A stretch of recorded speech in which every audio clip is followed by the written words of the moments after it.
related to classical conditioning, operant conditioning, and social learning theory. Anyone who has read that theory and want to discuss about the same? We'll start with classical conditioning first. So who has given the classical conditioning? Anyone? Ma'am, Pavlov. Yeah. So Ivan Pavlov has given the theory on classical conditioning, and to whom he has conducted his experiment? Rat. Rat? Is it? Dog. Yeah, dog. So he conducted his experiment on a dog. So what he tried to do, he paired the dog with a bell. So usually on a sound of bell, you don't salivate, right? Yeah. So, but what he has done, on a sound of bell, the dog starts to salivate. Salivate. So that's a conditioned response. Yeah. Usually, if you are not aware of that bell, you won't salivate. Even the dogs won't. So if it is a tikki wala bhaiya or a golgappa wala bhaiya and he is ringing a bell, so definitely we will also salivate. That's a conditioned response by him, no? That every time, whenever he is coming to the society, so he'll be ringing the bell. So you know, okay, that bhaiya has come, that vendor has come. So here what happened, the dog was conditioned on a sound of bell, he starts to salivate. Yeah? Yes. Are you all clear with the story of classical conditioning? Yes. Okay. Yes, ma'am. And what about operant conditioning? Positive and negative reinforcement and punishment. Okay. So in operant conditioning, it was given by whom? Skinner. Yeah, so this theory was given by B.F. Skinner. B.F. Skinner has given the theory on operant conditioning, and to whom he has conducted his experiment? Rat. On a rat, right. So what experiment it was? He placed rat in a box. Yeah, so he placed the rat in a box, and after several hours, the rat became hungry and he was searching for the food. Here and there, and he accidentally pressed on a lever. So when he pressed on a lever, he got a food. He was rewarded. So that's a reinforcement. But initially he was not able to understand that his actions, when he pressed on the lever, it has provided him the food. Then again, after several hours, he became hungry. And he started searching for the food here and there. And again, he pushed on the lever. When he pushed on the lever, he got a food. So gradually he understand, okay, whenever I'm pressing on a lever, I'm getting a food. So it's about reinforcement. So after several months, what Skinner has done, no, he placed that rat into the opposite side of the box. There was also a lever. So again, when he was hungry, no, he pressed on the lever, and this time he was not got a food and he got a shock. That's a physical shock. And immediately rat understand, okay, when I'm pressing this lever, I'm getting a shock, and he stopped pressing the lever. So that's what, it's a punishment. Yeah, punishment always lead to decrease in behavior, and we reinforce it always lead to increase in behavior. So that's all that B.F. Skinner experiment was all about. Are you all clear about punishment and reward and how operant conditioning has been developed? Yes, okay. ma'am. Yes, ma'am. There was one more theory that I've told you to read. It was Bandura's social learning theory. Anyone who has learned that theory or read that theory? This theory is very popular. You know, when I go to take like Viva for children from MA Psychology, you know, every time when I ask them, okay, what theory you want to tell me? So they always tell that I want to tell Bandura's theory. Yeah, either they will tell you Bandura's theory or they will say classical conditioning from learning theories. Okay. So coming back to Bandura, so Bandura conducted experiment on a Bobo doll. So Bobo doll is a kind of a doll. It's like a push bag. When you push that Bobo doll, no, it will come back. There is a sand at the bottom. You have got push back toys, no, that are inflatables. So that Bobo doll experiment. So Vendora has created three groups. One was control group, one was playful group, and one was aggressive model. So in all these three groups, certain videos were played. So children who were in control group, they were shown a video, and in that room also they have placed one Bobo doll. So all these three rooms, there was one Bobo doll. So in that video, what children in control group have seen that like children are interacting to each other, they are playing, singing, talking, and they are not bothered by the presence of Bobo doll. So in that group which is control group, they have also observed the same, that children are not bothered by the presence of Bobo doll.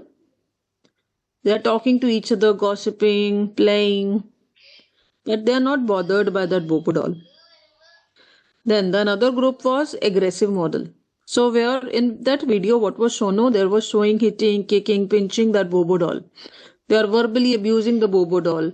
They are biting. Yeah, so all the aggressive things they are seeing. So children in that group also started doing the same.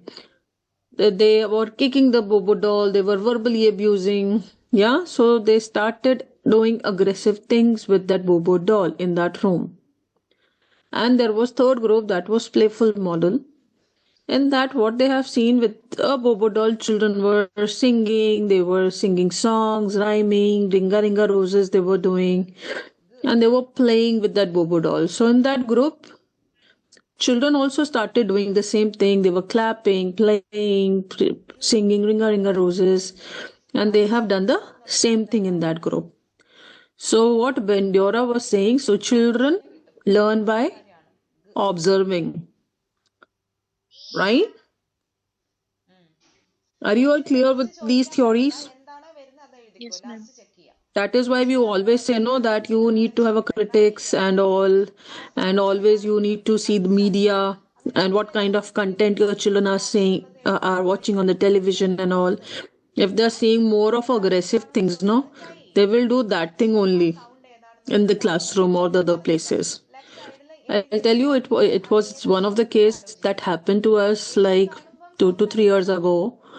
So there was one child that has come to us for an assessment, and from history we know the child always see action movies. He has a hitting behavior in classroom, and one of the child got fractured his arm because of his hitting behaviors. So then when we dig into the history and all, we know that the child is watching because parents are working. So they told the we were asking about like what content he watches, because they were saying he's always on the televisions. Ma'am, he doesn't use phone, but he watches movies and he like to watch action movies. So then we came to know that aggression is coming from where? Yeah. So because the child likes to watch action movies mostly, and so whatever he is watching, he was using that thing in the classroom or with other classmates also. This is just one example I showed you. Are you all clear with these theories? Yes. Yes, ma'am. Yes, ma'am. Yes, ma'am. Okay. So now coming to behavior. So can somebody tell me what is a behavior? You know, often if you ask a layman person what is a behavior, so they'll say anything bad is a behavior. Whatever children do, bad things, no, those are behavior. We always label behavior as a bad thing, right or no? But do behavior analysts do that? No. It could be good or bad. Anything what the child do, says or does is a behavior, right? Yes. Everything is a behavior, whether it is good or bad. Right or no? Yes. Yes, Yes, ma'am. ma'am. It's just the way how you act. Yeah. How you act, what you say, how you behave, everything is a behavior, no? It could be bad Yes. also, it could be good also. And when we are doing or talking about behavior modification, we always look towards external states. What are external states? Can you see the internal states of a person? No. No. So managing internal states, we are not doing by behavior modification. We always look towards external states. Like hitting is an external state. Yes. Yeah. Yeah. Okay. So are you all clear with the terms external and internal states? Yeah. Yes. Okay. So let's start.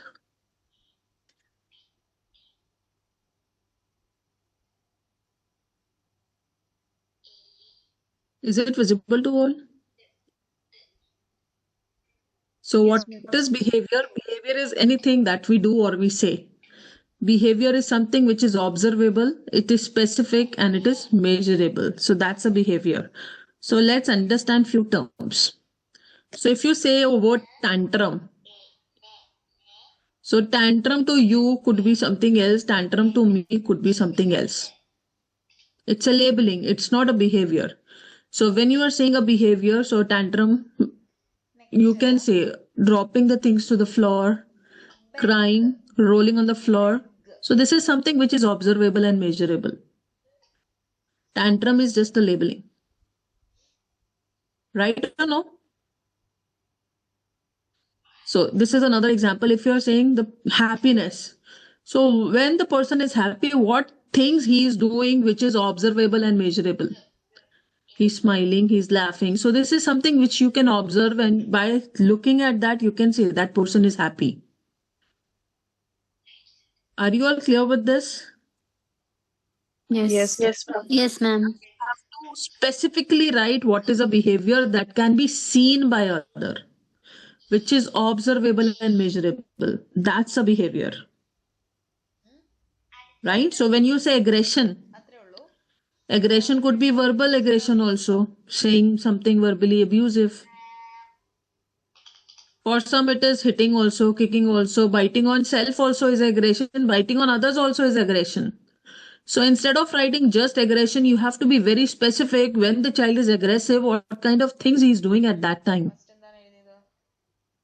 Am I clear? So Yes. when working on behavior modification, your statement on what behavior you want to work on should be very much specific so that it is comprehensible to others as well. Whosoever teacher is working or whosoever staff or therapist is working, they all should be clear for the same. Right? Okay. So, what is behavior modification? Behavior modification is the process of systematically applying interventions based on the principles of learning theory to improve socially significant behaviors to a meaningful degree and to demonstrate that interventions employed are responsible for improvement in behavior. I'm sure you all are clear with this, and we already talked about the learning theories, correct? Yes. Yes. So, here, what is our goal? Our goal is to increase the adaptive behavior. What are adaptive behavior? You remember we in the last class we talked about adaptive behaviors that could be communication, that could be your interpersonal skills, living in community. There are so many adaptive behaviors. Yeah. So we want to work on those adaptive behavior by reinforcement and stimulus control. Yeah, and to reduce the maladaptive behavior by punishment and extinction. So what is maladaptive behavior? Also, I told you these are all problematic behavior that you want to reduce in child by using punishment or extinction.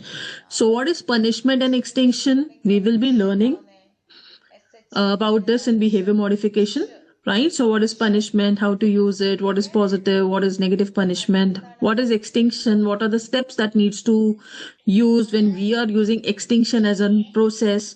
So we will understand during this module. Okay. And it also focuses on skill acquisition.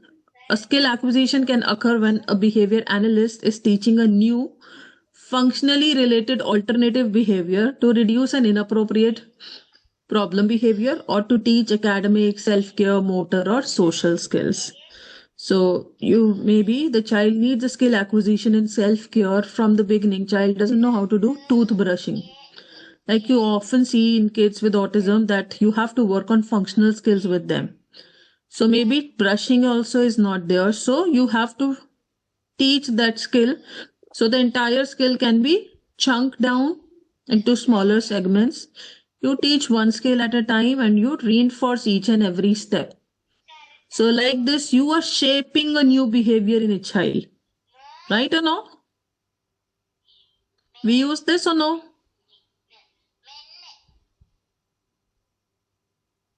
Yes, ma'am. Yeah. So, what is motor skill? When we are talking about motor skill, it will include both your gross motor and fine motor skills. So, the first and foremost, when we are working towards motor skill, we have to move in developmental patterns where we will teach gross motor skills first, and then we'll go to fine motor skills. In gross motor skills, you can teach children to sit, walk, run, hop, riding a bike. Yeah. So these are all your gross motor activities. Then you can move to finer motor activities that could be holding onto the utensil for eating. Yeah. Right. For writing, you need to hold your pen or pencil. Yeah. So these are all your fine motor skills. So you can teach either gross motor or fine motor skills. Next is if you want to work on communication skills. So what all communication skills are there? So first and foremost thing, our children don't know how to request for the desired item. So somebody may be eating chips. The child doesn't have appropriate vocabulary for that.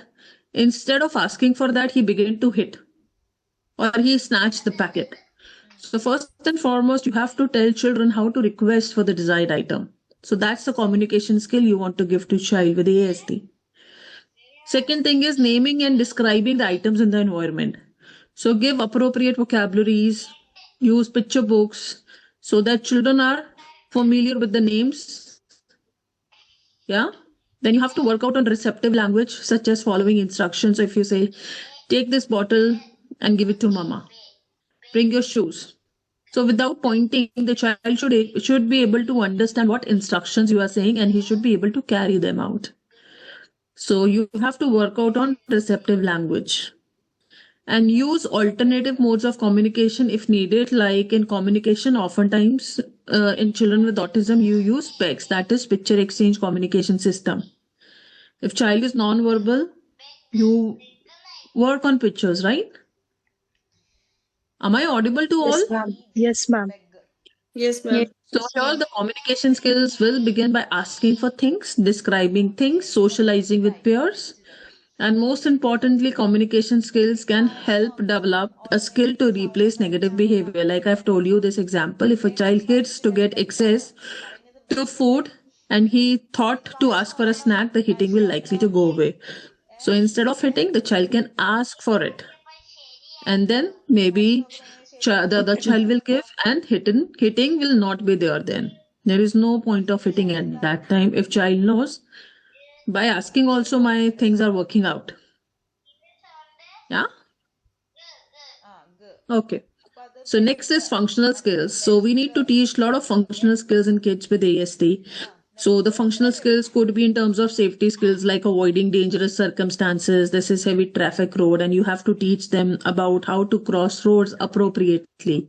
So that time also you can use behavior modification where whatever, like if I want to cross road, which is full of traffic, so you'll be taking certain steps. So that's a whole complex procedure. You break down the entire concept into simple steps. Try to teach one step at a time and reinforce that step. Right? So, like this, we try to teach kids about the safety skills, then leisure skills, how to play independently or with others. So, here you can teach about turn taking, sharing things, introducing simple rules. Yeah, that's how you can work out on playing with others appropriately. Then working out on activities of daily living. So here, potty training is one of the major issue in cases with ASD. And there are other things also that you can teach to kids like brushing, cooking, dressing, using money effectively. Yeah, so these are all functional skills that you can give to them. Am I clear? Yes, Ma'am, ma'am. can you give Yes, ma'am. example for, say, suppose potty training? Like if there is a child, how do I potty train using the skill? So we will talk about that, and I'll show you certain resources also that you can place at door, inside the washroom. There can be certain cards. If you're working with a boy child, you can have a cards of a boy, and if you're working with a girl child, you can have a girl child cards. And all the steps of potty training, whatever they need to use, like putting the pants down to like going for a washroom, doing potty there, washing the potty, wiping it. So whatever all the steps they need to carry out, no pictures will be there. So child will look at those visuals. He will do one step at a time till the time he is washing his hands and drying it with towel. So all the steps will be there in the form of a pictorial thing. So you will do the observation and see what all the steps have been done. And once he has done all of it, you reinforce the child. So reinforcing, it could be a star chart. So at that time on Monday, you have gone for it. So like this, and he has done all done. Yeah, Justin, my camera is not on because I'm somewhere out. And if I put my camera on, my audio will go. Okay. Otherwise, whatever I'm saying, it's clear. Yes. Yes, ma'am. So I'll show you certain resources for that, what kind of cards you can use or what kind of material you can put on washroom. Because if you put something related to paper, the paper won't be every time you need to place a different paper. It will be wet. It won't work out on bathroom door. So Yeah. laminated one. You can use the laminated one or you can use a wooden one also. Nowadays, MDF kind of boards are there, no? MDF wooden board. So probably when I'll be taking visual schedulings with you, no? That time I'll show you those cards and what kind of material you can use at washroom and how it will be sturdy also. Okay. So that you can use it again and again. Okay? Yeah.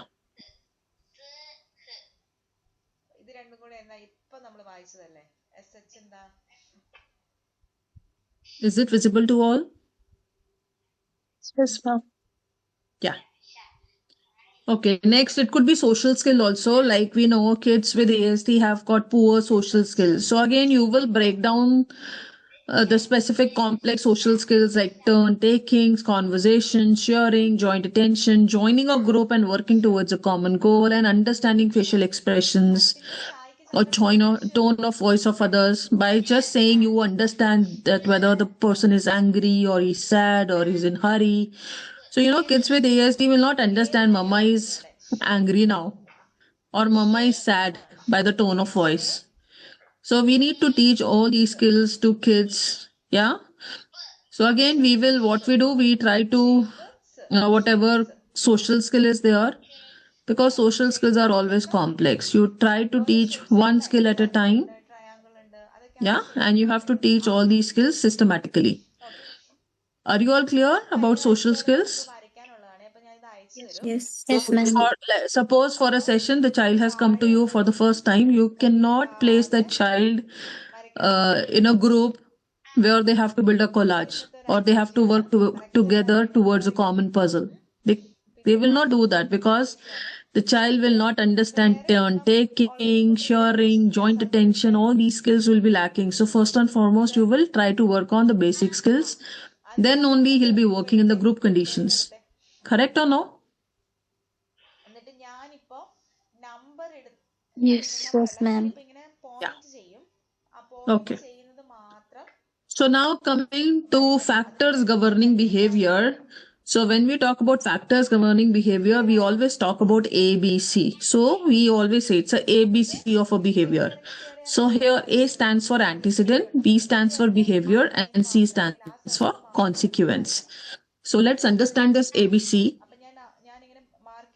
So what is antecedent? Antecedent is events that precede an act. Behavior is anything a person does, acts, or says is a behavior. Consequences, events that follow the behavior that are the result of a behavior. Right? So here let's understand this with an example.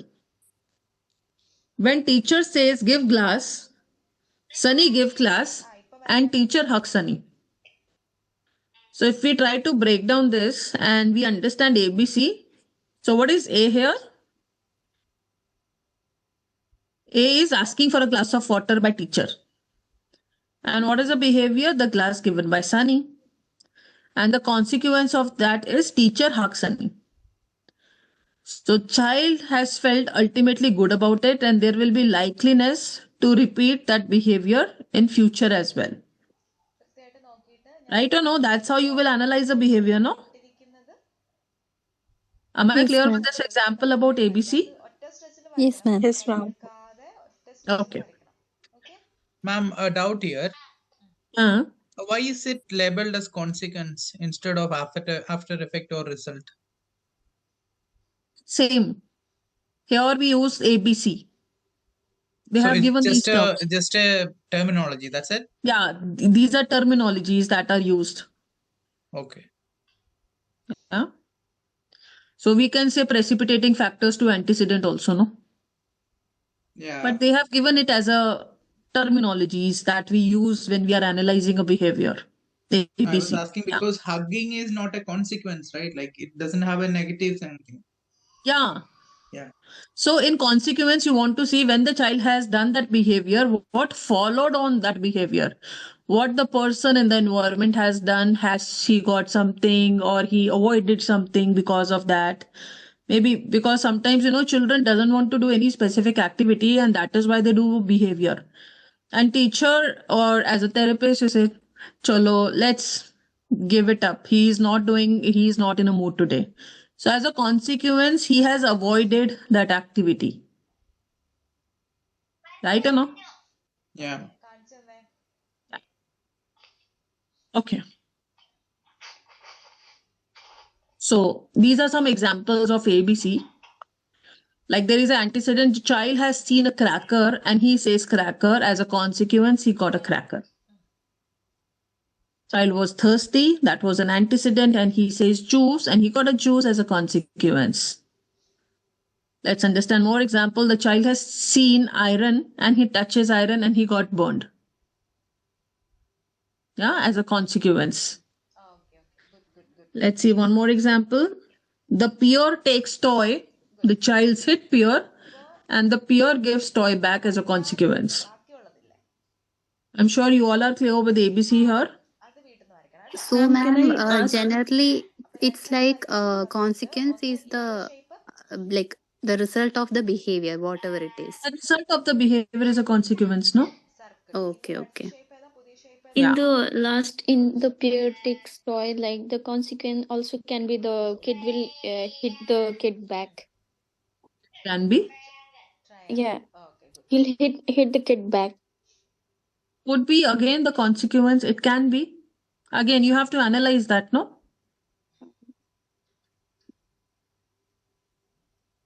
Correct. So these are some examples to understand. Okay. Yeah. Ma'am, one more doubt. If Yes. does the consequence has to be always linked to the subject or can it be something happening in the environment? Can be. You have to look at those factors as well. All these factors have to be looked on. I have not done the functional assessment with you till now. I'm just trying to build on the baseline with you. Okay, ma'am. Yeah, it will come gradually because I've just started with the session where I talked about the theories that are important, the factors like ABC, and trying to build up on that. Okay, okay. So what we say in behavior terms, no, we are trying to create a momentum. Okay. Teachers always do that, no, in classroom also. No, I don't know Yeah. if this is going to be continued. That's why I'm asking. No, it will come. So that all these things no come under functional assessment. Okay.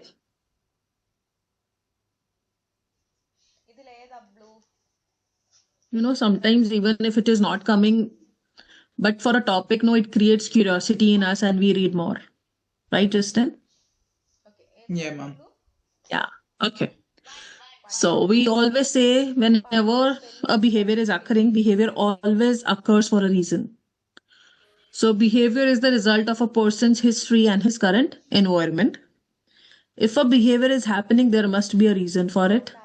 And the person exhibiting the behavior is trying to communicate you something. Right? So there is always a reason. Okay. So reinforcement forms the basis of behavioral intervention. So first we are talking about what reinforcement is. So like you remember we talked about operant conditioning there. You're told anything which is increasing the future probability of the behavior is a reinforcement. So the reinforcement is when the consequence that strengthens a behavior and it always increases the future rate of a behavior, that's a reinforcement. And we always have a reinforcement of two types. What are the two types of reinforcement? Like it's a positive reinforcement and a negative reinforcement. So here positive means often people tends to get confused between negative reinforcement and with punishment. There is a huge difference between the two. When you say the term negative reinforcement, it's not a punishment because reinforcement always increases the future rate of the behavior. This is the first and foremost thing that you need to remember, that increases the future rate of the behavior. So when you say the term positive reinforcement, that means adding something. So adding something, it could be tokens, it could be smileys, praises, stickers, tangibles, toys, juices. So these are all positive reinforcers.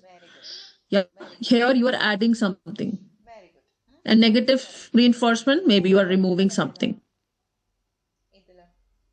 So let's say removing homework. So I'll give you an example here. So teacher has given a task in a classroom. Child has quickly finished that work and he says, I've done. So teacher reinforced the child by giving him a sticker of well done. Child felt happy about that and he continued doing the same in future classes also for that particular teacher. So that's the example of positive reinforcement. Am I clear with the example of positive reinforcement? Yes, ma'am. Yes, ma'am. Okay. So let's take negative reinforcement example. So teacher says completes all these 5 questions in classroom itself and there will be no homework for today. So children happily completed all the 5 questions in class thinking there will be no homework for today. So whenever teacher is giving that opportunity, children will try to complete that work in future as well, no?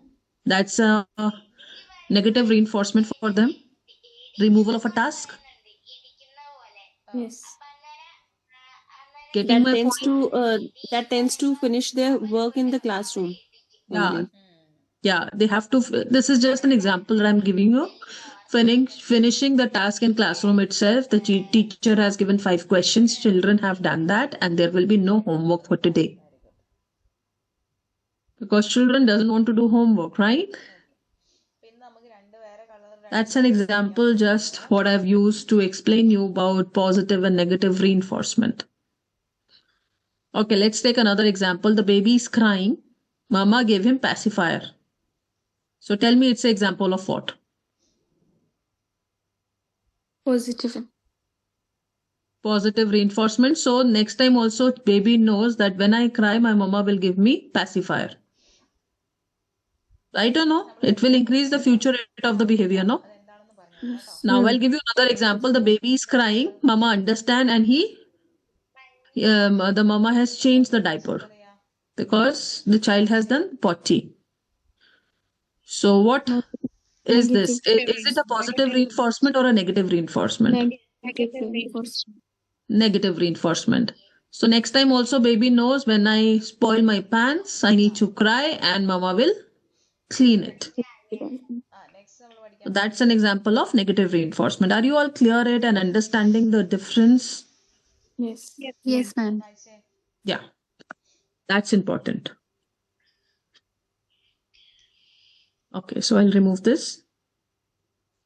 So as a task for today, what you have to do, you have to think two examples of positive reinforcement and negative reinforcement. That's an assignment for today that you have to do. Okay, so there are certain factors that influence the value of a reinforcer. One is immediacy. So give the reinforcer immediately after the behavior occurs. You know, sometime what you do, you want the child should behave accurately and whatever you have promised on, the child should do. But you will not give the reinforcer to the child and say, Kal dungi main. And that kal never comes. It happens or no? Let's take one example. You have set a classroom rule that whenever the child needs to ask a question, they need to raise their hand. So there is one disruptive child in your classroom. He never do that. But on one particular day, he want to ask something and he raised his hand. Yeah. So what positive behavior he has shown, he should be reinforced immediately or no? As a Yes. teacher. Yes, ma'am. Yeah. So at that time you have not noticed, but in the next period when you have gone to take another class, you're thinking, oh, today, that child Arul has raised his hand during the classroom. And in the next period, when you have come back to the class, maybe next day or the last period was yours, and you said, oh, Arul, well done for today. So do you think child will understand why you have reinforced him at that time? No, it has to be that reinforcer should be given immediately whenever the behavior is occurring, right? Am I clear? Yes, ma'am. Yes, ma'am. Yeah. Next is contingency, that is, reinforcers that are consistently delivered following a behavior are more potent than those that are delivered intermittently. So suppose you are working on a behavior with a child. Yeah. So 10 times child has shown you that particular behavior, but only 2 times you have reinforced the child out of 10. So don't you think child will get confused? What I have done differently yesterday, what I have not done that thing today. Yes, ma'am. Yeah, ma'am. he will. Choose no? Yesterday also I did the same thing, but teacher has not reinforced me. Correct or no? Yes, ma'am.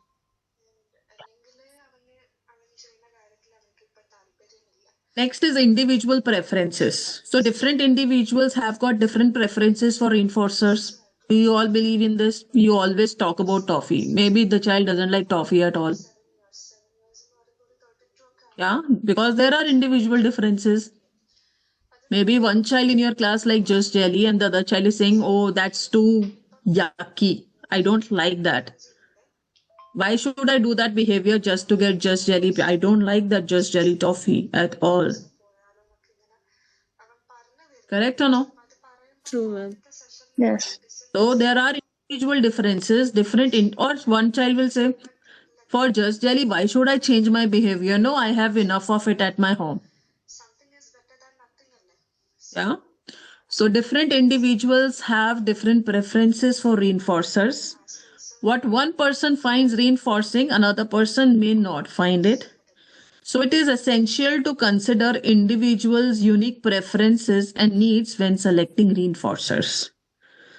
And here in this course, we are talking about whom? We are talking about a child who has got autism spectrum disorder. So do you at that time, in this case, how you will consider the individual preferences? Can you tell me?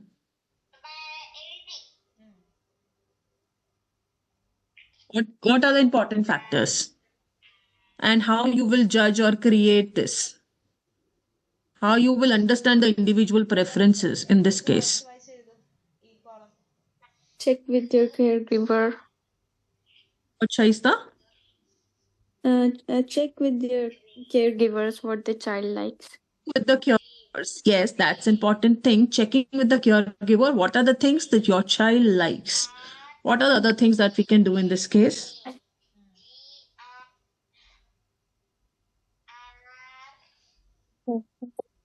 When child say no to anything, we can give alternative or we can ask the child. But child is non-verbal, then child shows interest in doing some activity in return of something like. so during that time, what you will use? Observations. Yes, ma'am. Observation. You have to tell no. You need to use observations. Yeah. This is one Yes. thing that you can do. Asking if the child is verbal, you can asking the child or asking the parent. That's one thing that you can do. In case the child is non-verbal, you have to use observation both in structured setting and unstructured settings. Right? Yes, In ma'am. this case, no, you can use choice format also. So depending upon the interview, you have created a list of 20 items with the parent. Not just eatables, there could be like exhaustive things, play, toys, whatever things, going to park, having juice, having smoothies, whatever things the child likes, you create a list of almost 20 items. And that time, what when the child is with you can use choice format. Present two things at a time and ask child, or he can take that thing. You have presented with two things, like in one hand you have got Kinder Joy, and in another hand you have got unicorn toy. So child can choose no using their choice format out of these two things. What is the thing that he likes most? Yeah, so that can be done. Choice format. Yes, ma'am. Can you use rank ordering also? So let's understand all these things and how to create this reinforcement hierarchy.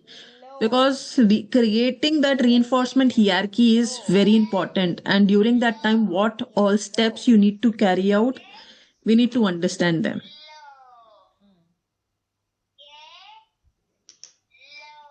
Let me know whether my PPT is visible to you or no. Yes, ma'am. So here we are talking about steps that needs to be taken while creating a reinforcer hierarchy. Okay. So when you are assessing on the reinforcer, the educator must determine it via direct observation what the child wants. Yeah. So there are 3-step process to determine what the child likes. Either you interview significant others, maybe the parents, the caretakers. You observe the child in an unstructured situation and you conduct a formal reinforcer assessment.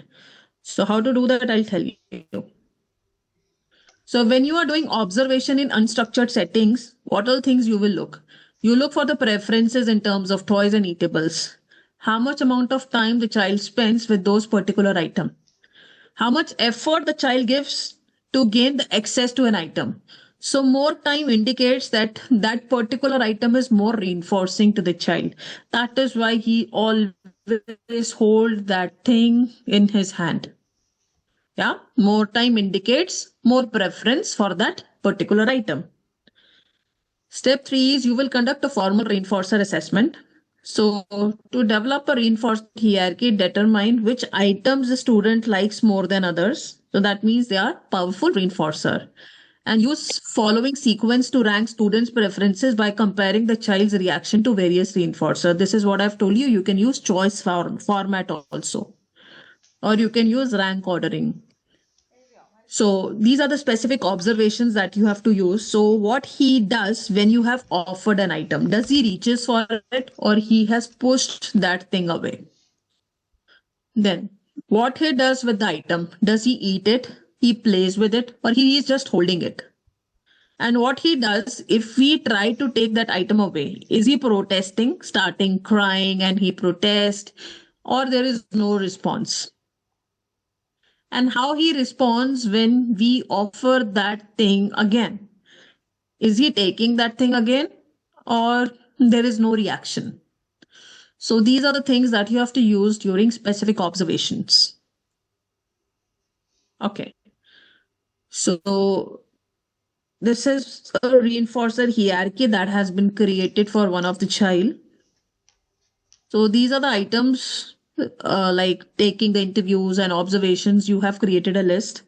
That's kurkure, kush ball, banana shake, potato chips, spinning top, soft bunny, markers, ugly duckling, and modeling clay.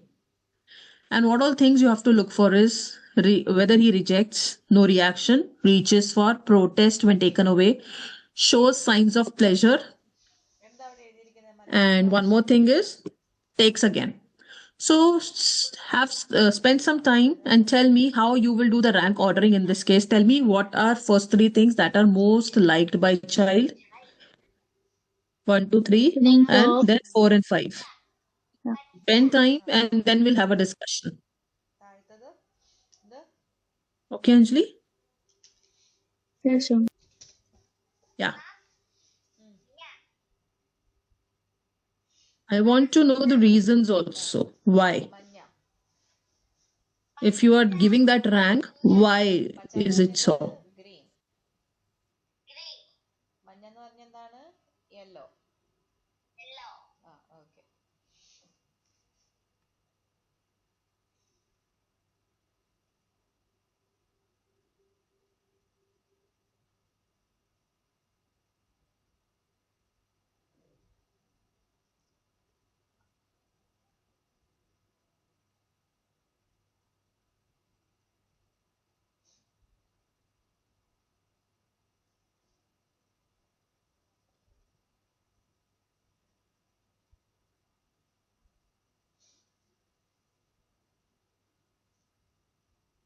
If it is done, can we start with the discussion?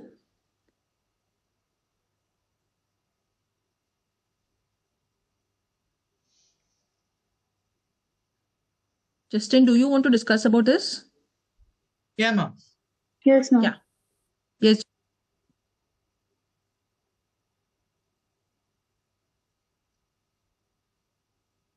So what do you think is first three things that he liked most and why?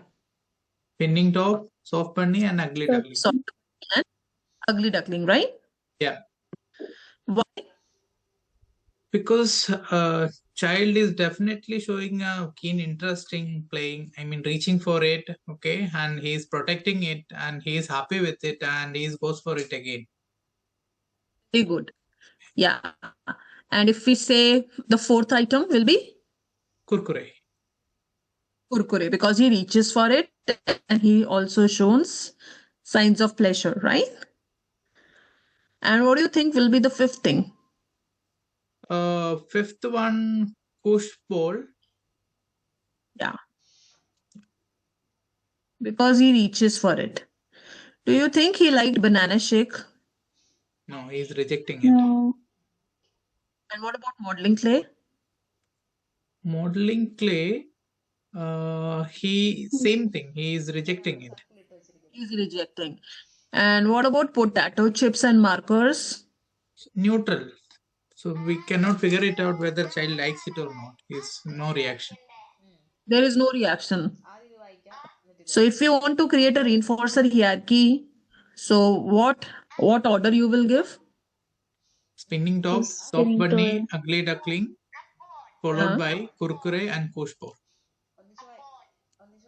What is the fourth thing you said? Kurkure. Yeah. So yes, spinning top, soft bunny, ugly duckling. Fourth thing will be kurkure, and fifth thing we can say it as kush ball, right? Yeah. So are you all clear with this? How to develop a reinforcer hierarchy? Again, it will be different for different individual, no? These are the things that you have collected based on the interview and the observations that you have. So this is the list that you have created. It will be different for everybody. Right or no? Yes. Yes, Yeah. ma'am. But the factors that we have talked about will remain same for all. You will list out the items. You will see these parameters: rejection, no reaction, reaches for, protest when taken away, shows signs of pleasure, and he takes again. I'm sure you all are clear with how to develop this reinforcement hierarchy for children. Yes, ma'am. Yes, ma'am. Yeah. Okay. So that's very important to do when we are working out with kids. Yeah, any kid, like even if the child is a case of ADHD or autism spectrum disorder, even if the child is having learning disabilities, understanding individual differences is very important. Okay, so coming back to the factors that were influencing reinforcement. So next is motivating operations. So what is motivating operations? It refers to the conditions or circumstances that can temporarily change the value of a reinforcer. Like a person may be more motivated by food when they are hungry, making food a more potent reinforcer. Are you all clear with this or no? Can you give another example other than food or water? Okay. Let's take an example of a marriage. So during the marriage, what happens? No, if your marriage is coming, so a person is maybe they are more likely to engage in physical activities and all because they want to be a slim. Yeah. Sorry, ma'am, but Them. in context of our children, like AST kids. No, this is just I'm giving you the just an example to understand what are motivating operation. It is temporarily changing the value of a reinforcer, Okay. right? Because I So cannot if I relate give it you to the kids. you will understand it if I give you another example. Suppose you decided that okay, once you complete this task, now I will give you a sticker. And you know the child's Almira is full of stickers. Daily is playing with the stickers, building crafts. Do you think child will likely to be engaged in a behavior in order to get sticker? He is already fully satiated with that, no? Right, Justin? Yeah, ma'am. Now understood. Let's have more examples. Okay. So that's a case of food deprivation. If a person has not eaten food for a long time, their establishing operations or their motivating operations for food reinforcement is high. In this state, access to food becomes highly reinforcing and they are more likely to engage in behaviors to obtain food. Let's say before coming to your session, child was so hungry and you decided food as a reinforcer, maybe chomin. So the child will likely to be engaged in those behaviors, whatever you say, to in order to obtain food. So it always happens when the child is in deprived state. That is why when you are sitting with parents and you are deciding on a reinforcer, you have to tell them during the counseling that the child should be kept in deprived state for those particular reinforcer that you have chosen. Otherwise, they know if therapist is not giving or a teacher is not giving, I'll get it from mama or I'll get it from dada. It happens or no? Because children don't understand the importance of it, no? They'll say, Kinder Joy nahi mila to kya hua? I'll take it from Papa. My daddy will give me. So putting the child into the deprived state for that particular reinforcer is again very important. Are you getting me or no? Ma'am, is it need based?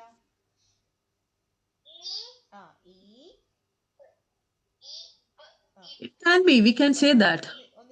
You know, always when we are working on reinforcers are always need based, no? Not need. I'll not say clearly it is need based. It will always give you happiness. You feel good about it. Ma'am, if I explain a scenario, can you tell me it is right for this one? Yes. Like the session finishes at 4 o'clock. I'm telling the child that if you finish this task, okay, properly, I will leave you 5 minutes early. Does it come under the same? Again, you have used the reinforcement. And Yeah, what but exactly reinforcement you have used?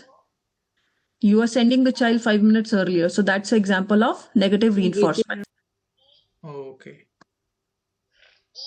right? So the deprivation in the sense something has to be missing. Yeah, Okay. that's not deprivation you have used. No, that's not deprivation. Okay. So rather, what about timeout? So timeout is a like we will understand this again. It's a punishment procedure. Okay. It's That's okay, not a ma'am. reinforcement behavior. That's not a reinforcement procedure. It's a punishment procedure that you use.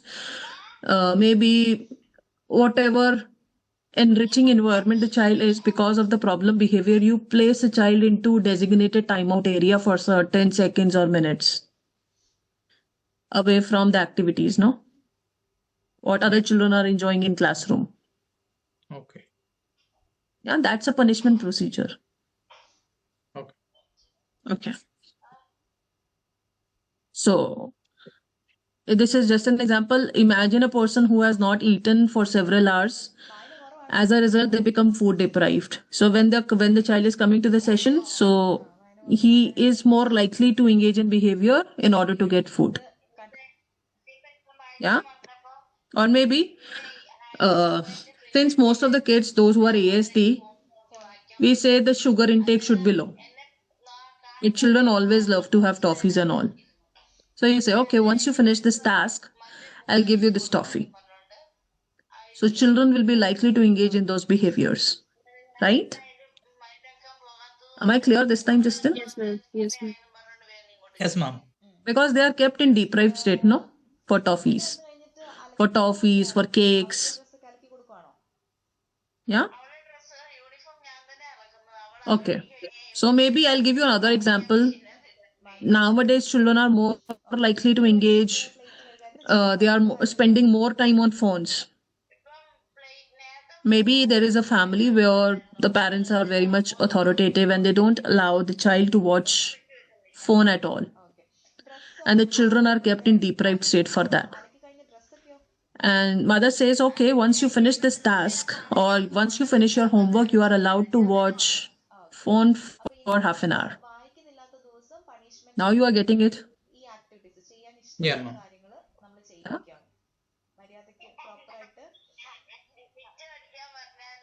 So on the opposite of deprivation, there is a satiation.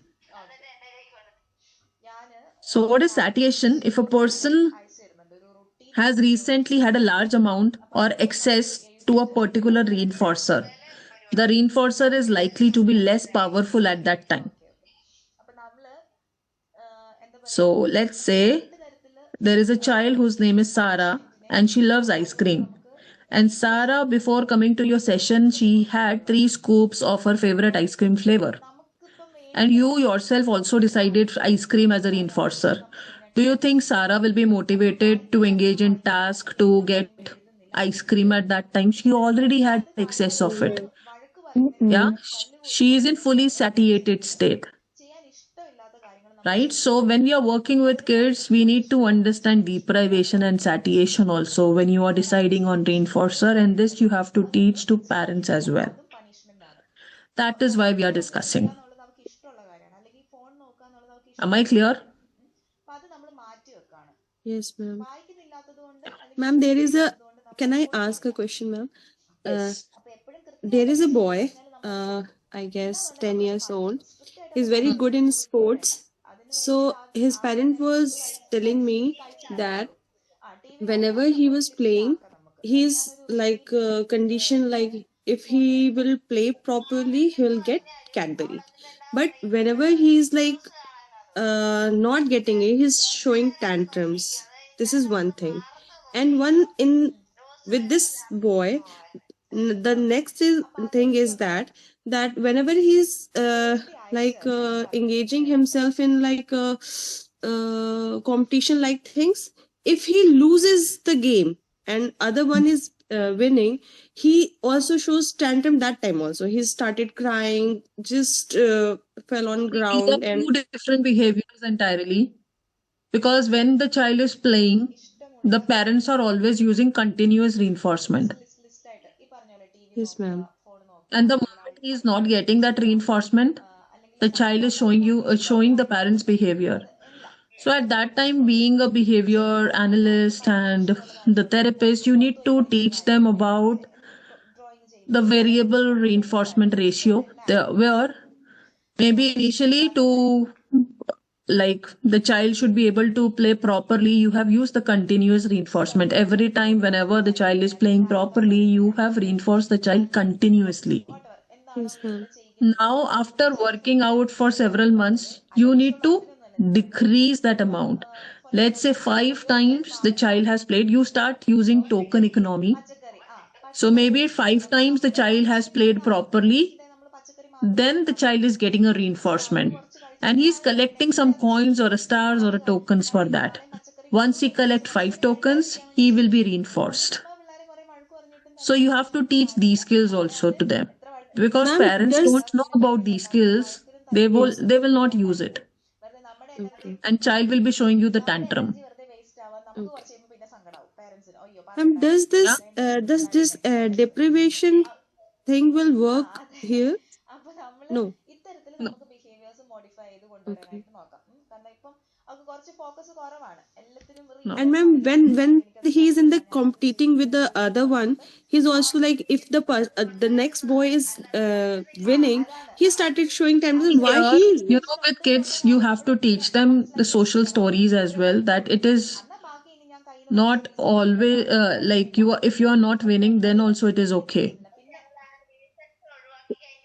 So use some social stories to teach that as well.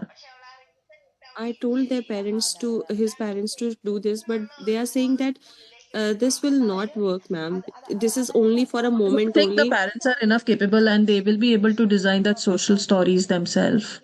Okay. Okay. No, I'm asking you, tell me. Kya, ma'am? Sorry. I'm asking, you said that you have already told to do social stories with them, with the Yes, ma'am. child, Yes, ma'am. that it's okay even if you have not win. Playing is more important. So what kind of stories the parent have used? They have not told me what kind of stories they have told him, but they said ki stories are not going to work, ma'am. Straightforward like this. Because they have not used the correct stories. Might be. I mean, Yeah. I think I should have dig in Yeah, more. you have to work on that and you should give something concrete to them. Yeah. Okay, ma'am. Thank you. Yeah. Sometimes I always tell, just by saying use polite expression will not work. I'll give you example. Like in a class, there are some children who are not using polite language, and all the teachers, whenever they are coming to class, no, they will say particularly to children, use polite language. But when I have interviewed the parent and all, no, the parents are also using the same language. And they are saying ma'am हम तो ऐसे ही बोलते हैं ना हमारे यहाँ तो बोला ही जैसा जाता है they don't know what is polite expression and what you are expecting, what kind of words you are expecting, what kind of tone you are expecting. So you have to teach them about that as well, what words you can use, what should be the tone of your voice. Yeah, so just by saying polite expression will not work out. Am I clear? Yes, ma'am. Right, ma'am. Yeah. Okay. So a reinforcement can be used to teach a new behavior or to increase the existing behaviors or to maintain the existing behaviors. Yeah, so we can use the reinforcement for all these purposes. And what can be a reinforcer? It could be an edibles, it could be drinks, toys, the things or objects of the interest of the child. And sometimes, social praises also works really good. Yeah, because children with disabilities, people never reinforce them by social praises. We are always reinforcing children who are giving you quick responses, fast responses. Right or no? Clapping in classroom, saying well done, good job, perfect. We are not using these kind of phrases or words in classroom for these children. So sometimes your words can also work wonder what a toffee cannot do. Yeah. Okay. So are you all clear with today's class, what we have talked about? Yes, We ma'am. have talked about theories, some important theories like classical conditioning, operant conditioning, and social learning theory by Bandura. And then we have talked about what is a behavior. Yeah. Then we have talked about the ABC of the behavior. We talked about factors affecting reinforcement, what is a reinforcement, and what is positive, negative reinforcement. We talked about how to create a reinforcement hierarchy. Yeah, looking into the individual differences and what could be the reinforcer. So these are all things that we have talked about in today's class, and I've given you one task to be done. Is you have to write two examples of positive and negative reinforcement. I want to give you another assignment also, that is you have to create one reinforcement hierarchy for any one child that you are looking at your place.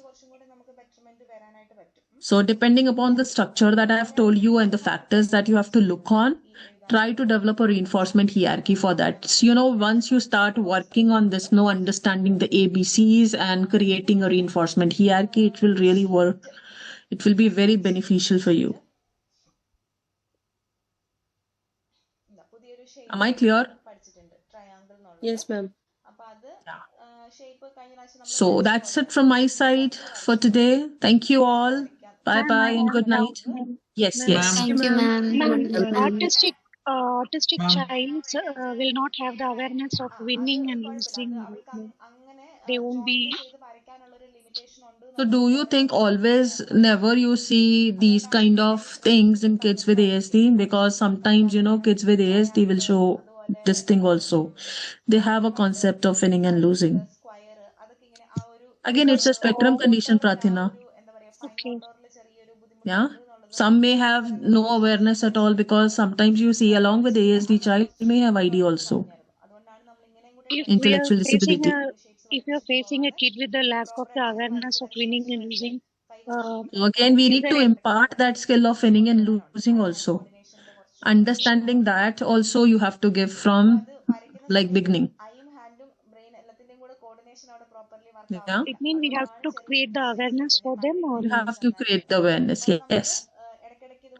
any example, ma'am? Any one example to do it? So, like, if I give you the simple example of winning and losing, you can Mm, talk about a story of tortoise and rabbit race. Slow and mm, steady wins the race. So, you can do that as well with kids, no? Right? yeah. Yes, ma'am.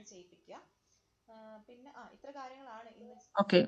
Justin, you were saying something? ma'am, again asking ma'am the notes.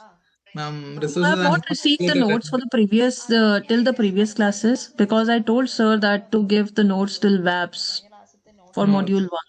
it is not given, ma'am. And What last about classes, others? Because I asked sir, and sir has already placed all the notes on the group. last update on material was on Tuesday. Then after that, nothing has uploaded. Tuesday, and today is Thursday. Yeah, ma'am. It was only till ISA and cards. VSMS is not uploaded. Has been done. What about others? I'm just asking. VABs you have not received? Cards, We have VABs, and received all. received VAP's car. We have received on the group. Ma'am, Vabs is being sent. It was sent Yeah, so Yes, till in the ma'am. Tuesday, live all the Yeah. all the today. materials have been sent. No, this is what I'm asking. Justin, are you in group? Yes, ma'am. I'm there. But others have received it. Is it the deleted messages? No, no, it's there. Justin, what you can do, try to scroll up again. And if it Yes, is ma'am. I'm missing, no, using you can. WhatsApp on my laptop, ma'am. Logging in from laptop. Certain messages are not logged in. I mean, not showing So in my maybe it laptop. is not downloaded on your laptop. You No, can it check is your not. phone once. It is still showing uploaded, not being, no, cannot be shown. That is what it is showing. Oh, what Can you you can do, tell no, you them can to ask. send it once again? What you can do, Justin, give message to sir to send you Okay. all the documents that have been shared till date to you personally, because Okay. all these things have been shared again on the In the group. group. Yeah. Okay. Okay. Okay. Yeah. Okay. And usually what we do know, once we end up all these things, all the classes are wind up, we again send all these all the documents. Okay. Okay. Yeah. Okay. Thank Okay. Because as per my knowledge, and other participants are also saying they have received all the material till Tuesday class. Behavior modification, we have just started today. Okay. Yeah. Okay. Okay. Thank you. Thank you. Yeah. Bye bye all. Thank you. Good night. Bye, ma'am. Good night, ma'am. Thank you very much. പക്ഷെ ക്ലൈ I എന്ന് തന്നെ പറഞ്ഞു. അപ്പൊ അങ്ങനെ കുറച്ച് വാക്കുകളുണ്ട്. അത് നമുക്ക് വായിച്ച് വായിച്ച് വായിച്ച് നമ്മൾ